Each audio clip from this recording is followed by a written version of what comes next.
Food is love. It's my email signature, if you get an email from me. But food is love to me is far more than just taste buds. See, my culinary journey started very early in life. My mother was an educator in St. Paul, and we used to spend our summers in New Orleans with family and relatives, especially my grandfather, Renard Morel. So he was a cook on a cargo ship that would travel from the port of New Orleans all over the world, and he affectionately referred to my mother as Bae. During those summers, we would spend time in the kitchen. If you can imagine New Orleans, hot, summer, steamy, hot kitchen, hot spices, it was magical. I don't think that I was there because I enjoyed food. I was there because I loved my mother and my grandfather. I loved to watch them cook. It showed me that they loved each other, that they loved food, and that later on in life, I would find out that food is one of their love languages. I don't know if it's my quirky personality or the fact that I spent as much time in the kitchen as I did, but as my friends were watching cartoons, I was watching Jan Can Cook on PBS. And so as I grew older, I continued to cook for friends and family. One interesting story is I had a friend whose father lived in Maine, and I was asked to take a trip with them to Maine.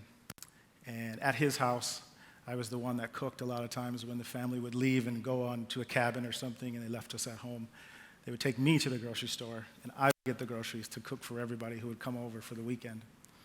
When I got to Maine, before we even arrived to their house, we ended up going to a store to buy a grill. We put the grill together when we got back to the house. We stopped at the grocery store and got a bunch of ingredients, and I made a meal for them upon first meeting them. So that began my kind of love affair with food.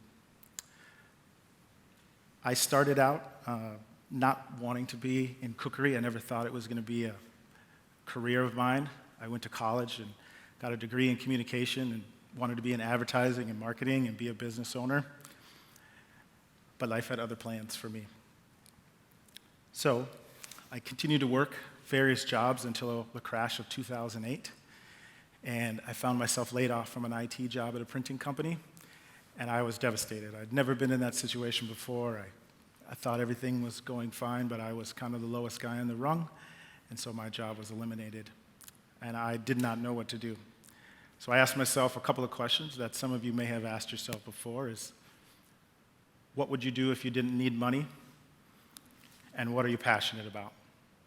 My answer was to enroll at the Culinary Institute in Minneapolis and seek a culinary degree.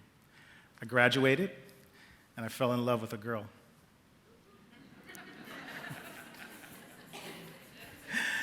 That marriage only lasted about 9 months, which again turned my world upside down, and I didn't know what to do. I did probably what some of you may have either thought to do in that situation or may have done.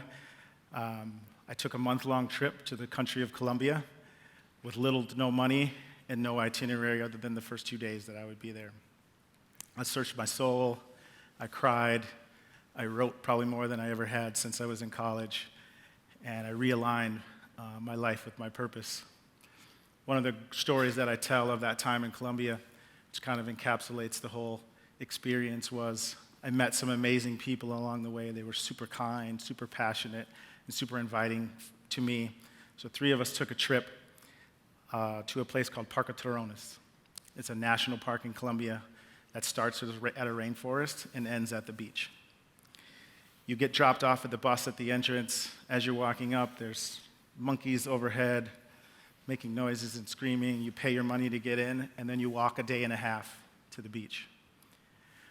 You stop partway through, there's hammocks, you sleep. As we were walking, we befriended a family that was there. They were there coming to spend vacation at the beach for a couple days. And so we hung out that night, and it's probably one of the best nights of my life. There is a national beverage there called aguardiente. It is a anise-flavored liqueur that has magical powers. Before I knew it, I was shirtless, in cargo pants, dancing on a picnic table to music I had never heard before. It was amazing. We get up the next day, I'm pretty hungover. We start walking the rest of the way, and as you get closer and closer, you start hearing the water, and as you get closer and closer, the rainforest opens up, and there's the most beautiful beach you could ever see. And so that kind of encapsulated my whole journey through those 28 days there. I returned home with a renewed sense of purpose in using food and trying to help people, and that kind of set me on my journey. Following your passion is never easy. From the outside in, it can look very exciting. Sometimes it is. A lot of times it's scary. It's very exhausting at times. But I had my life partner with me.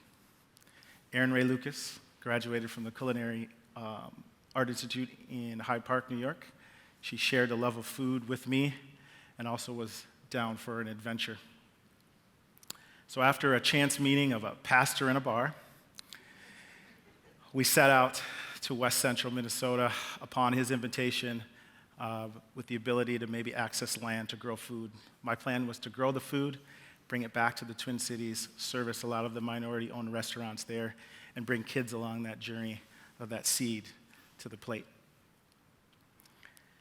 And so we packed our stuff up and we moved to a small town of 1,200 people in West Central Minnesota. We were strange people with big ideas, and we were starting a restaurant and also starting a nonprofit all at once. The majority of the community was very welcoming with everything that we had going on, but there was the stares, the jeers, the whispers. Who are these people? What are they doing here? But I was raised by a strong black woman who taught me to brush the haters off. I also was raised by a former Minnesota Viking defensive back who was very stubborn, and so I had that going for me too. And then we also brought what we considered the ultimate equalizer, and that was food. Food nourishes our bodies. We need it to survive, but it also can nourish your soul. Being able to spend time with friends and family, gathering, being able to celebrate loved ones, being able to have somber situations where food is usually the central focus after the celebration has always been a part of pretty much all of our cultures. And so I ask this question is, if food is that powerful, why have we gotten away from cooking? The pandemic had a slight little positive to it. It forced us all back into our houses. It forced us all to go to the grocery store, cook food, or order food in bulk for our families. We couldn't gather, but we could definitely sit down at tables and eat with our family and hopefully some of our friends after a certain amount of time. That brings us to May of 2020 when we decided to open 2 restaurants. Those opened here, bringing Cajun Creole cuisine to West Central Minnesota, for us was a big risk. We didn't know whether we would be accepted, whether the cuisine would be accepted, and what was going to happen, but we believed in our purpose. My mother always showed me and told me that use the gifts that you were given for the greater good, and good things will come. And so that's what we did.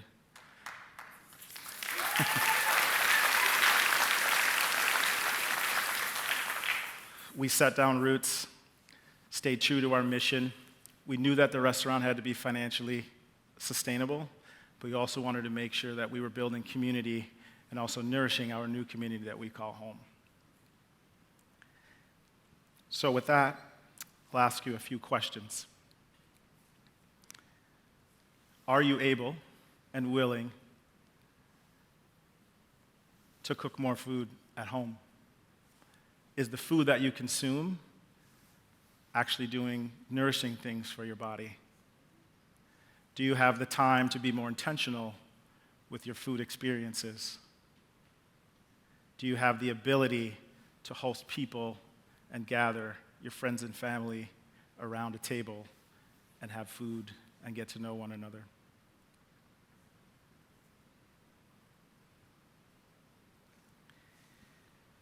See, food for me has always been something that has always been surrounded by family and friends and positive and negative and crying and all the emotions that we all have every single day. And so we in the restaurant, a lot of you, if you've been there, notice that we don't serve our food the same way that a lot of other places do. Our food comes as it's ready. It's there for you to share, pass around the table, so that you can all experience the dishes together, have conversation, and talk about everything that you're eating there.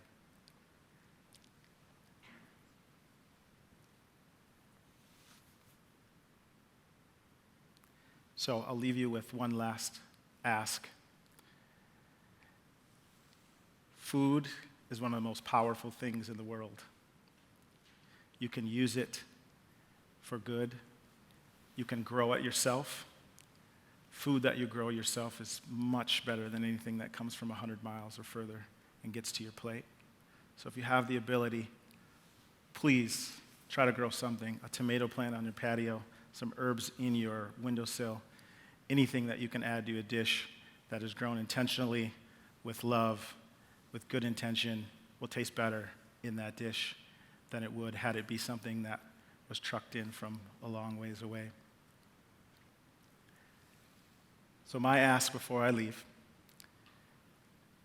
is that if you can, willing or able, it can be 2 people, it can be 20, is I would like you to host a dinner party. I want you to invite some folks that you know. I want you to invite some folks that you don't know. I want you to invite some folks that you kind of know. And I want you to ask them to bring something that represents them. No matter what the dish is, no matter what the cuisine is, I want you to have them bring themselves into your space, into your home, and present it to you, and make new friends and new memories, because we believe in the power of food. Thank you.